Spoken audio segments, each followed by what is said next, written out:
Hello, this is a summary of the main points of America's Jim Crow laws, roughly from the 1890s until the Civil Rights Movement and Civil Rights Acts of the 1960s. I'm your host, Mr. Baker. The Jim Crow's laws can be broken into really three different sections. There were political elements of them, legal elements of them, and then there were sort of the segregation laws themselves. Jim Crow laws replaced the black codes of the late 1860s. The Jim Crow laws, which discriminated against African Americans state by state, should have been illegal under the 14th Amendment. However, in the court case that challenged the Jim Crow laws, what's known as Plessy v. Ferguson of 1896, the court handed down 7-1 its very famous ruling that as long as facilities were equal, then the two groups, African Americans and whites, could be separated. Therefore, it would be no violation of the 14th Amendment. In practice, separate facilities were very rarely equal, but there weren't any successful court cases on that point until Brown v. Board in 1954. Let's look at each of these different areas distinctly.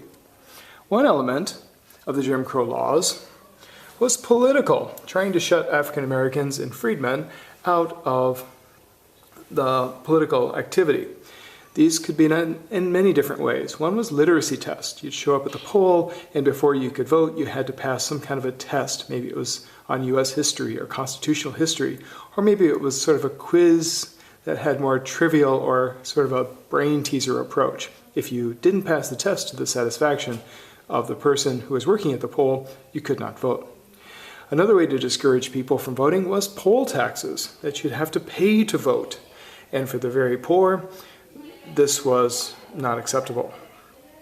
Another way to shut African Americans out was by having whites-only primaries. So only the whites of the Democratic Party or the whites of the Republican Party could choose those people who are going to run from office. This helped shut out any African American contenders for public office.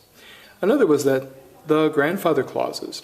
Usually this read something like, if your grandfather had been able to vote in, let's say, 1860, then you'd be able to vote.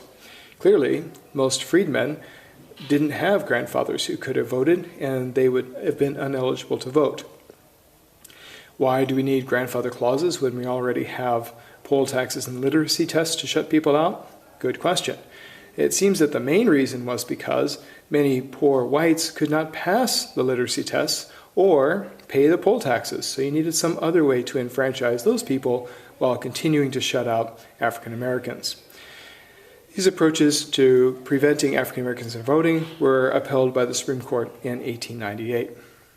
So beyond the political, there are also legal elements of the Jim Crow laws.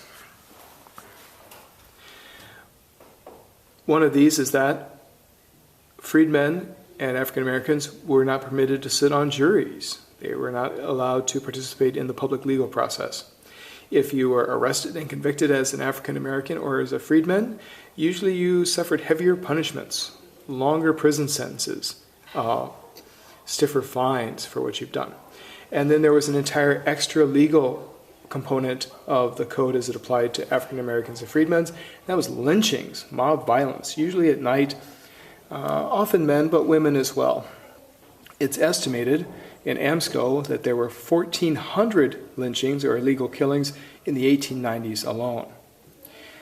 And finally, African Americans were shut out of the skilled trades. This would, as long as they were in states with Jim Crow laws, block upward mobility by blacks and freedmen from moving out of agricultural work, for example, or day labor work. Okay, there's a third element. Those are the segregation laws. How and where are we keeping people separate but equal? Well, this was everywhere. There's drinking fountains. There were separate schools for the different children and colleges.